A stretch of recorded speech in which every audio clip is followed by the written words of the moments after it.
The year was 1865, and the plains of Kansas bore the weight of too many broken men and too many buried dreams. Dust rode the wind like ghosts, whispering down through the brittle cornfields and low, crooked cabins that leaned with time and sorrow. In one such shack, built from weather-warped planks and stitched with rusted nails, a girl named Evelyn Montgomery stood barefoot in the doorway, the sun painting her face gold as if it meant to bless what the world had cursed. She was just 14. Inside, the smell of pipe smoke and sour whiskey clung to the air like a sickness. Her father, Silas Montgomery, sat slumped at the rough-hewn table, fingering a silver coin with eyes dulled by grief and failure. He hadn't been the same since the war, since the consumption took her mother and the bank took the land. He didn't look at her when he said, "You'll be what comes Sunday." At first, Evelyn didn't speak. Her small hand tightened on the doorframe. Behind her, the prairie rolled wide and endless, offering nothing but silence in return. "To who?" she asked finally, voice flat as worn stone. Silas cleared his throat, shifted in his chair like it pained him. "Clayton Hargreaves. He's got land. Cattle. Says he needs a wife to keep house. Says he'll take care of you." "He's old," she said. She remembered Hargreaves from the market. Big man, grizzled beard, eyes like two burnt coals under a slouch hat. She'd seen him spit on a boy who got too close to his wagon. "Older men keep you fed," Silas muttered. He paid $5. "That's more than you'll fetch anywhere else." A long silence settled between them. Outside, her younger brother Jonah kicked at a tin can, his laughter sharp and wild. Evelyn looked out at him and then back at her father. "You sold me." Silas's jaw tightened. "Ain't like that." But it was. She saw it in his eyes, the resignation, the helplessness. He had nothing left but debts and a daughter he didn't know how to raise. The whiskey bottle on the shelf offered him more comfort than she ever could. So she said nothing more. That night, Evelyn didn't sleep. She lay on her straw mattress, staring at the cracked ceiling, listening to the mice in the walls and the prairie wind crying through the chinks. She wasn't scared. Not exactly. But something inside her curled tight like a trapped rabbit, waiting. Come Sunday, the wagon arrived just after sunrise. Clayton Hargreaves didn't step down. He just nodded to Silas, who handed over the money like a man trading a mule. Jonah ran out and clung to her waist, his eyes wide and wet. "Don't go, Emmy. Don't go." She kissed the top of his dusty head. "Be brave, Joe. You always was braver than me." Silas didn't meet her eyes as he lifted her small satchel into the wagon bed. Then he turned and went back inside, doors slamming behind him like a gavel. Hargreaves said nothing. He just clicked his tongue and flicked the reins. The journey to the ranch took a day and a half. The wagon creaked across the plains, wheels groaning like old bones. They passed abandoned homesteads and charred fences, reminders of men who'd tried and failed to tame the land. Hargreaves smoked and drank from a flask, eyes on the horizon. Evelyn stared at her boots, hands in her lap, counting fence posts to keep from crying. When they arrived, dusk had settled over the land like a worn blanket. The ranch was more desolate than she expected. One sagging house, two barns with missing boards, and a corral half full of thin, nervy horses. Cattle lowed in the distance, their silhouettes barely visible in the dying light. A buzzard circled overhead. Hargreaves finally spoke. "That's the bunkhouse. Men sleep there. You'll sleep in the cook shed." "The cook shed?" He looked at her. "You thought you'd get the big bed? You work for your keep, girl. I don't need no chattering." A few of the ranch hands loitered near the corral, watching her with unreadable expressions. Most looked away when she met their eyes, except for one. A man stood apart, leaning against the fence post, hat low, arms crossed.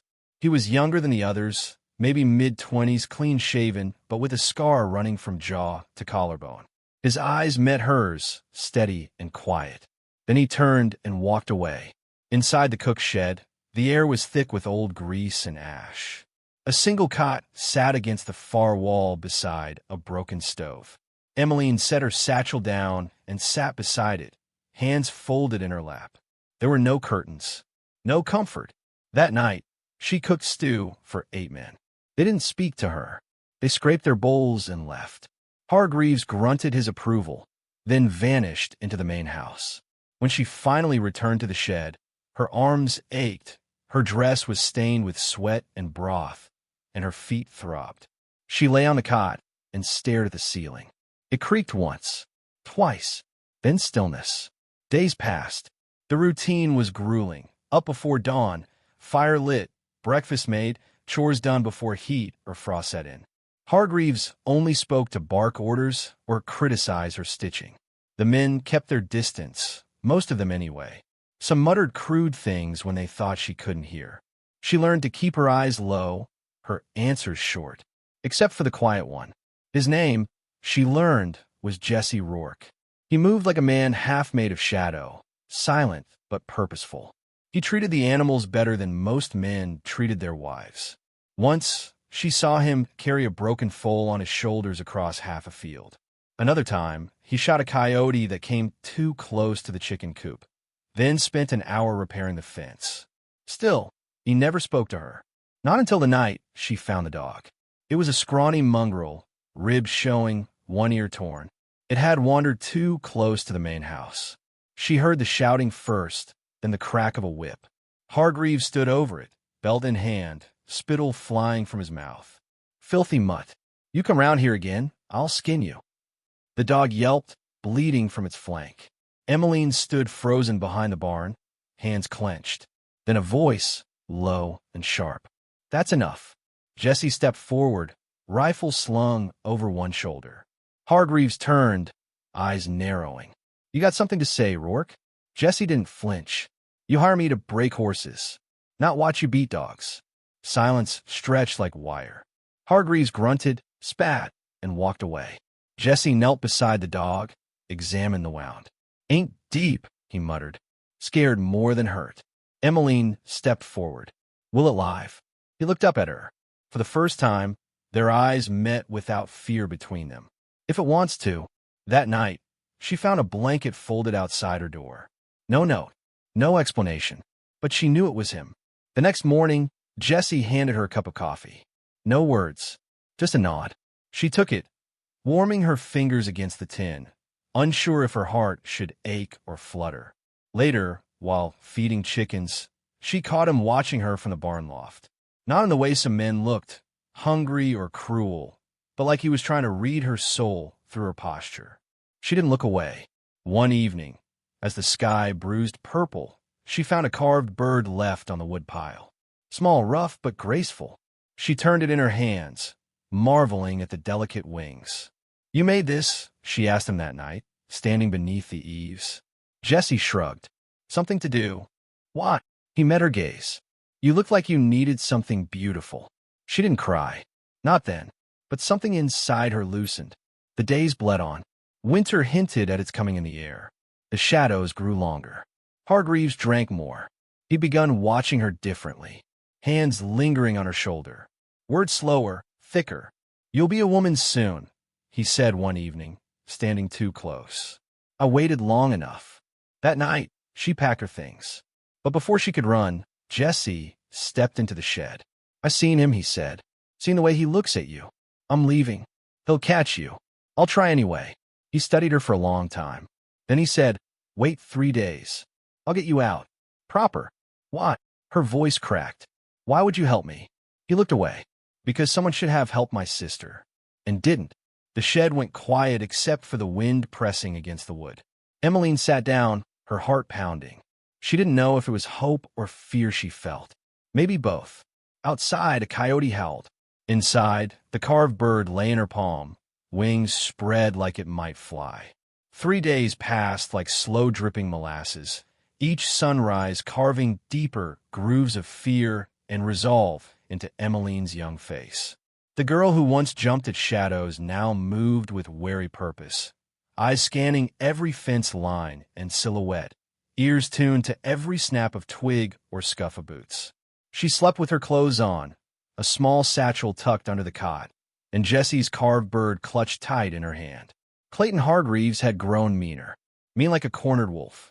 His eyes were rimmed red, his jaw slack with too much whiskey and not enough soul. He stopped pretending politeness. His hand lingered on her back when she served supper. His boots followed too close when she cleaned the smokehouse. She could smell him before she saw him. Old sweat, leather, and rot gut. That morning, just as a low frost crisped the grass, Jesse came to the cook's shed. He knocked once and stepped in without waiting. A satchel hung over his shoulder, and a coil of rope was looped across his chest. "It's time," he said. Emeline didn't ask where or how. She just picked up her own bag and followed. The ranch was asleep, save for the cattle lowing in the distance and the creak of weathered shutters. They took the south path through the cottonwoods, horses tethered beyond the creek. Jesse handed her the reins to a mare with a kind eye and soot-black coat. "Name's Larkspur. She's gentle." Emeline stroked the mare's neck. "You stole these." "I liberated him," Jesse said, mounting his own gelding. "Ranch don't deserve 'em no more than it deserves breath." They rode hard until the sun was high and the ranch of memory behind them. Emeline didn't look back. Not once. They made camp beside a dry riverbed lined with shale and silent cottonwoods. Jesse laid out jerky and cornbread, shared his canteen. Neither spoke much. The silence was its own sort of comfort. After the meal, she asked the question that had pressed against her ribs for days. "Why'd you stay so long?" He was poking the fire with a stick, watching the embers glow red. "Didn't have nowhere else to go." "You do now." He shrugged. "Enough to leave." "That's something." She watched the flames dance, the light catching the worn leather of his boots, the slow tilt of his jaw. "You ever kill a man?" He didn't answer right away. "Once. He deserved it." She nodded. They slept under the stars, a thin blanket of warmth between them and the hard land. Emeline curled close to Larkspur for heat. Jesse slept sitting up, rifle across his knees. At some point in the night, she woke to the sound of distant hoofbeats, far off, maybe imagined, but Jesse was already crouched, listening. "Trouble," she whispered. "Maybe. Could be nothing. Could be Hargreaves has dogs." Morning came with a sky bruised gray and the sting of cold wind. They broke camp fast and rode harder. Jesse guided them into a canyon thick with brush and shadows, a place that swallowed sound and made the world feel smaller. "We'll ride through Ghost Hollow," he said. "Not many dare go there. Bad stories." "Bad how?" "Bandits. Spirits. Old mining tunnels collapsed and buried whole families." "Do you believe in ghosts?" He looked at her. "I believe in the kind that walk around with hate in their gut and guns on their hip." The canyon narrowed into a pass, the walls steep and dark with moss. Somewhere above, a hawk cried. Emeline kept her eyes ahead, her hands steady on the reins. She felt older than she had just a week ago. She felt forged. By midday, they reached the other side, flat land again, with ridges rising to the west and the smell of pine thick in the air. Jesse pointed toward the horizon. "There's a town yonder. Haven's Bluff. About a day's ride. Got a church. Might be safe. Might. If Hargreaves follows, he'll find us there. Towns don't always care who's right, just who's richer." They pressed on. That night, just as the sun dipped behind the hills, they stopped to water the horses at a creek. Jesse crouched to check a hoof when a low crack rang out through the trees. Gunfire.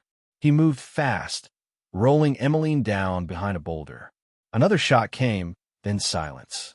"Keep low," he hissed. She clutched the carved bird in her fist, breath shallow, heart drumming. Then came the voice, booming, slurred. "You think you can take what's mine, Rourke? Think you can ride off with my property?" "Hargreaves." Jesse rose half ahead, eyes scanning the treeline. "He's got men. Maybe 2, 3. Will they kill us?" Jesse didn't answer. Instead, he slid her his revolver. "You ever fire one?" She shook her head. "Point. Squeeze. Don't shut your eyes."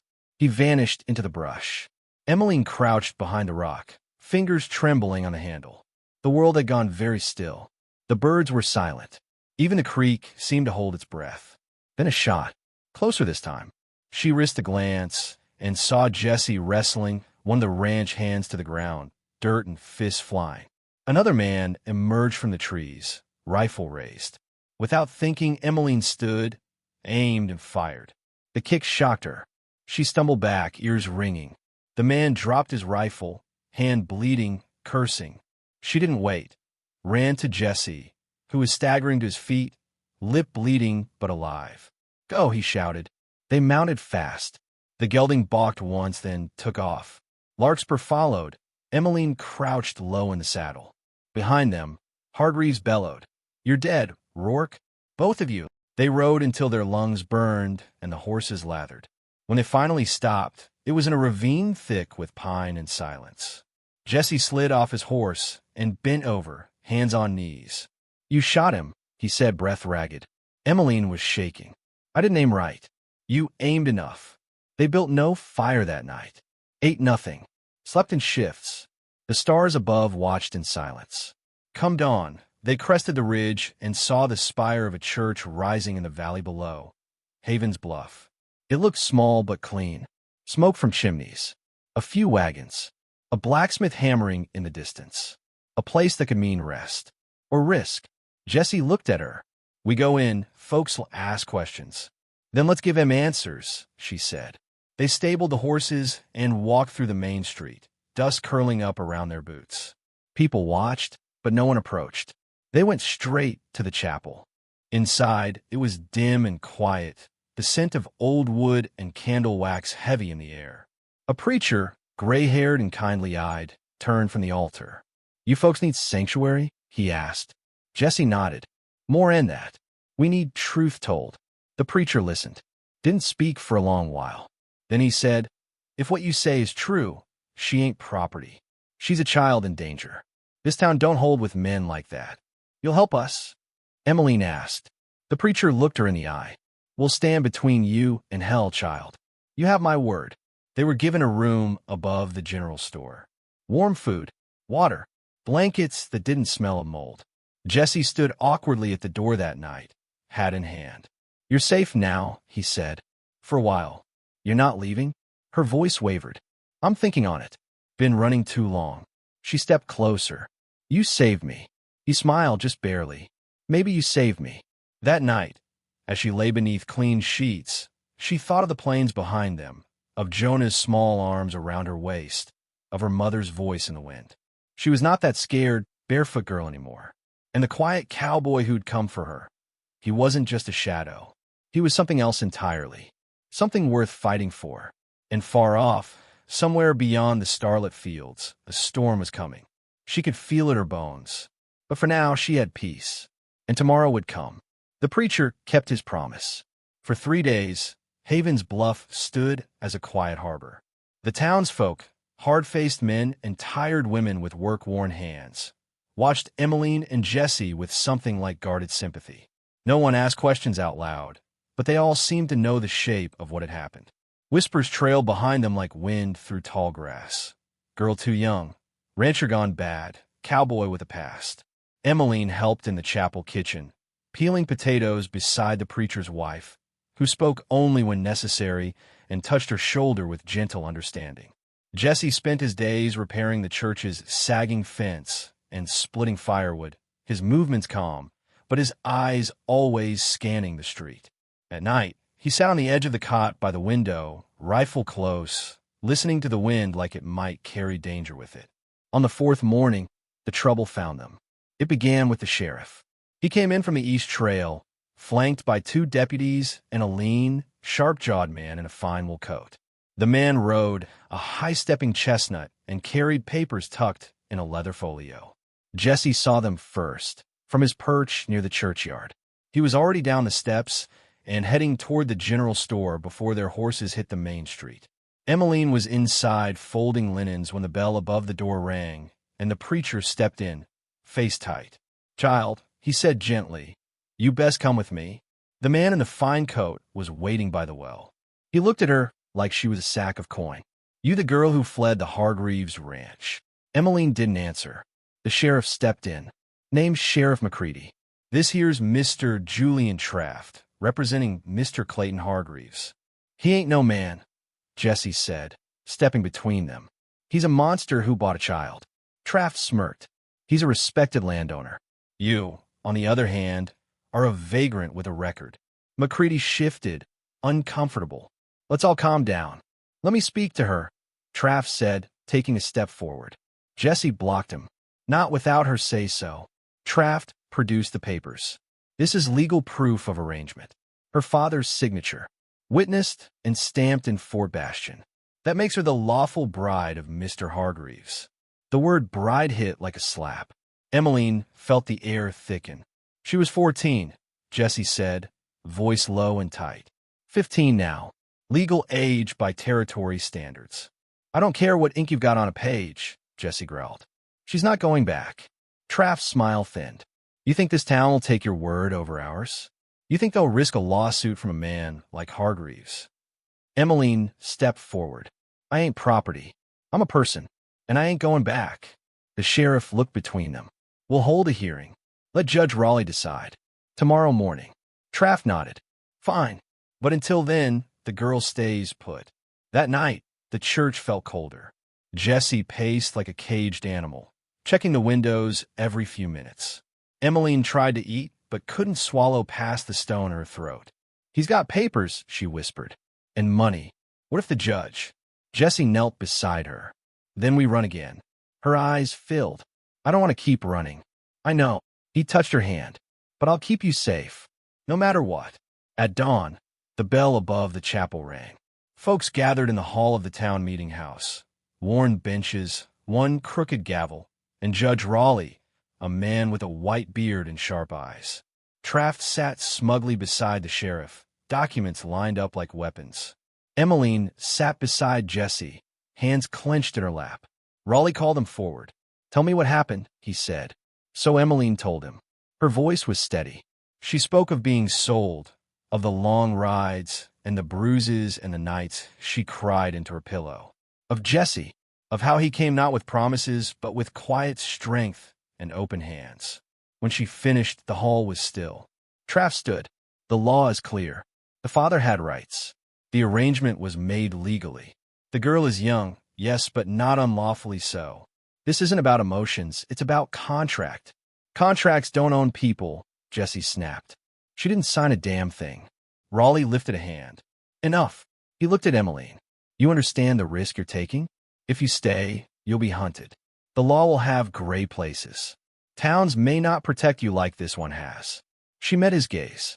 I'd rather die running than go back to that place. Raleigh nodded. Then I'll put it in writing. She stays here, under protection of this township. A murmur ran through the crowd.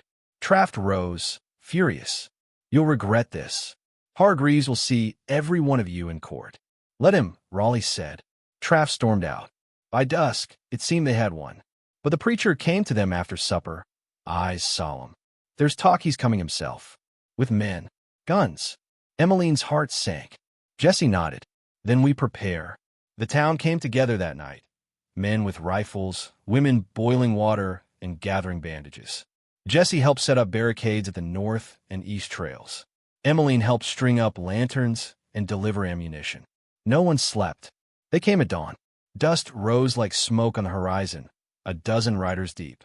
At the front rode Clayton Hargreaves, face twisted, mouth set in a cruel grin.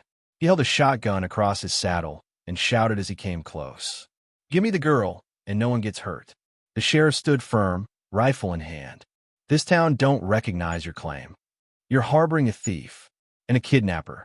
She's free, Jessie said, stepping forward, rifle ready. And I didn't take her. She chose to leave. Hargreaves sneered. You think you can stand against me, Rourke? You're nothing but a drifter with a soft spot. I'm a man who doesn't let evil win. Hargreaves raised his gun. Then you'll die with her. The first shot rang out. It hit the bell tower, sending shards of wood flying. Jessie ducked, returned fire. Chaos erupted. Bullets whizzed through the air, townsfolk shouting, horses rearing. Emmeline took cover behind the trough, hands over her ears. Jessie moved like a ghost, firing from shadow to shadow. 2 of Hargreaves' men fell. The rest scattered to find cover. The sheriff took a shot to the arm. The blacksmith returned fire, yelling curses. Emmeline crawled to the chapel, dragged the wounded inside. Her skirts were soaked with blood and dirt. Outside, Jessie faced Hargreaves in the square. Both had emptied their rifles. Both held knives now. You ain't walking away from this, Hargreaves spat. Jesse didn't flinch. Neither are you. They lunged. It was fast, violent. Steel flashed. Blood spattered the dirt. Jesse drove his shoulder into Hargreaves, brought him down hard. The knife clattered away. They rolled. Punches, snarls, dust rising. Then Jesse grabbed the blade, held it to the old man's throat. Yield, he growled. Hargreaves sneered. Go ahead. Do it. Kill me. Jesse didn't. He stood, tossed the knife aside. He's done, Jesse said. The sheriff limped over, bloodied but upright. He'll face trial now. I swear it. The rest of the riders threw down their weapons. It was over. Emmeline stood in the chapel doorway, light framing her like a specter. When Jesse saw her, he smiled through the blood. She ran to him, arms flung around his chest. You're safe, he whispered. No, she said. We're asterisk safe. The town buried its dead and nursed its wounds. Jesse stayed. The preacher married them in spring. The chapel was full of wildflowers. Emmeline wore a blue ribbon in her hair, the same one she'd once kept hidden in her apron pocket. They built a house on the ridge. Jesse worked the land. Emmeline taught letters to the younger children. They carved a life out of dirt and dust and hard-earned peace. Some nights they'd sit on the porch, hands clasped, listening to the wind. And Jesse would say, "Remember when you were just a girl running from a storm?" And Emmeline would smile. Now I run toward the sunrise. Because she was no longer afraid, and he was no longer alone. And the Wild West, for all its dangers, had given them something rare, something fierce and precious. Freedom. The wind howled across the ridge like a wounded animal, and Jesse knew something wasn't right.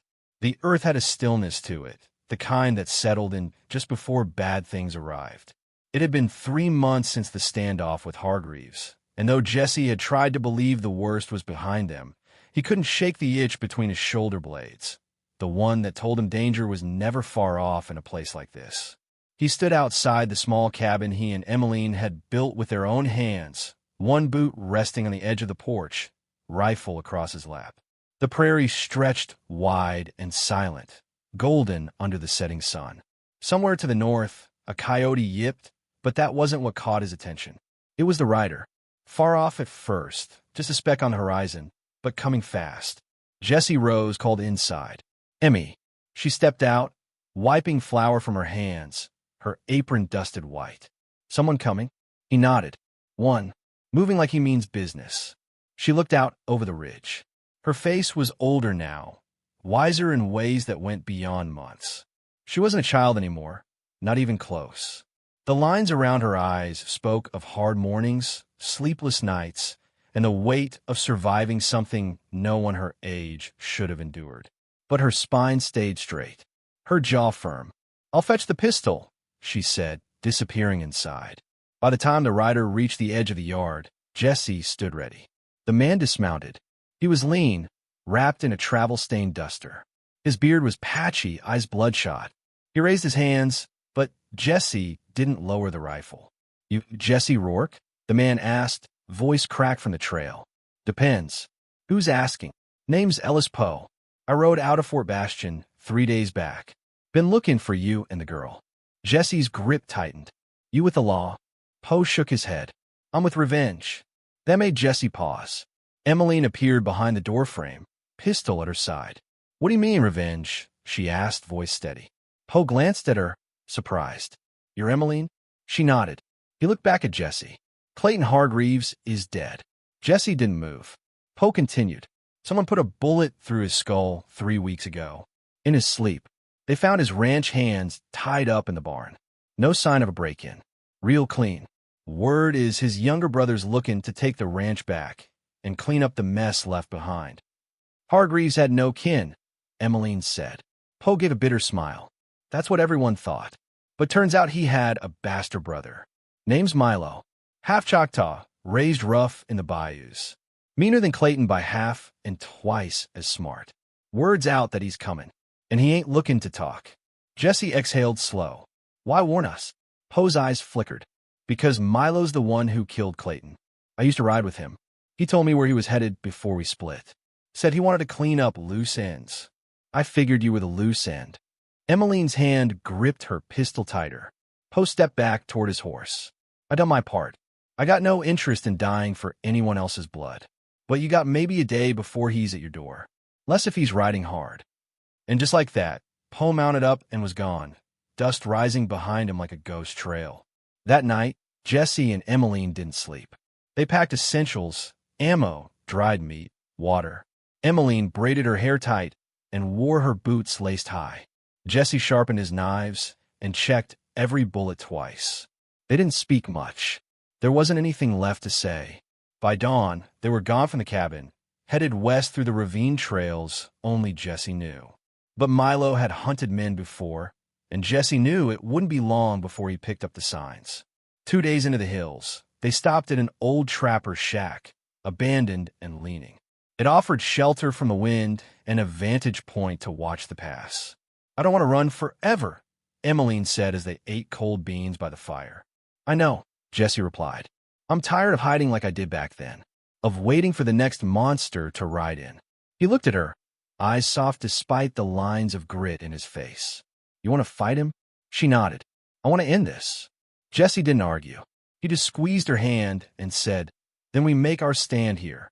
That night, they set traps along the lower trail, trip wires and snares Jesse had learned during his time riding with scouts. Emmeline loaded every weapon twice over and tied a knife to her thigh. She no longer moved like a girl who'd once wept into the prairie. She moved like someone who had learned what it meant to survive. Just after dawn on the third day, Jesse heard the faint crack of a twig in the brush. He raised the rifle, gestured for silence. They waited. A bird flitted, then silence again. Then a whisper, low, sharp. Movement, then chaos. The trap snapped, 3 in a row.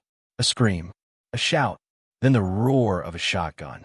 Jesse ducked behind the doorframe as a slug tore through the shack wall. Wood splinters sprayed across the floor. Come on out, Rourke, a voice boomed. You can't hide behind a girl forever. Milo. He had that swamp-drawled sneer in his tone, like a snake coiled in heat. Jesse fired twice, hit the trees. No sound. Then a flash. A man tried to flank the shack. Emmeline dropped him with a shot to the chest. More gunfire erupted. Jesse pushed Emmeline down behind the table, leaned out the window. 2 men dead, 1 crawling away. Then Milo stepped into view, tall, sinewy, wide-brimmed hat casting his face in shadow. He carried a double barrel over one shoulder and a Bowie knife on his hip. You cost me a lot, Rourke, he shouted. You murdered your own blood, Jesse called back. Clayton deserved worse, Milo spat. But you made it messy. You turned the girl into a story. Jesse said nothing. I could have walked away, Milo said. But now, all anyone remembers is the little girl that got away. The cowboy that stood tall. I don't like legends. A shot cracked from behind a boulder. Jesse ducked just in time. He turned to Emmeline. We end it now. She nodded, breath tight. Together, they moved out the back, low and fast, circling wide through the brush. Milo's men were spread too thin. They picked off another by the creek. Emmeline shot true. Finally, it was just Milo.